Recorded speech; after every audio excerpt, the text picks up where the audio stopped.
Hanggang ngayon ay hindi ko pa rin marireplyan dahil sa dami ng mga nagtatanong sa akin. Kaya panoorin nyo na lang ito.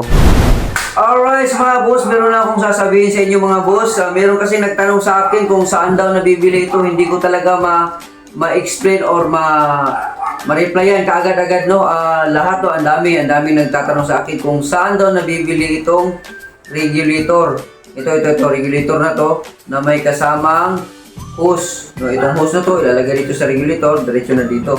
No, so, hindi ko sila ma-replyan kung isa-isa. So, dami nagtanong, no. So, ito ay mabibili sa online store. Pag sinabing online store, yung Lazada, Shopee, TikTok, o kung ano mang online store na meron sa inyong cellphone. Ngayon, kung mag-order kayo nito, i-search nyo lang doon, Super Kalan Regulator. Lalabas na yung ganitong size na regulator. Tapos, may kanya-kanya silang presyo bawat online store, no?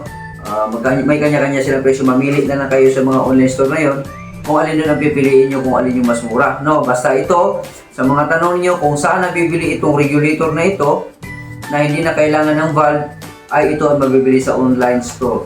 Alam nyo na yun kung saan nyo mabibili. Kaya, ito na, bili na kayo kasi maganda talaga ito kaysa doon sa dating kaysa doon sa dating ganito. Nahihirapan ako sa ganito. Ito, nahihirapan ako magsindi nito. Kasi minsan, mapasubra, mapahina, mamamatay, kakasindihan mo na naman. Kaya, madali maubos ang gas nito kasi hindi mo makokontrol. Unlike sa ganito, i-open mo lang to siya, ganon, open mo lang ng bahagya, kunti lang, tapos sindihan mo na dito. O, bukas na, di ba? So, okay siya, di ba? Kaya dito na tayo, safety, no? Para mas okay. Sarado. Yan.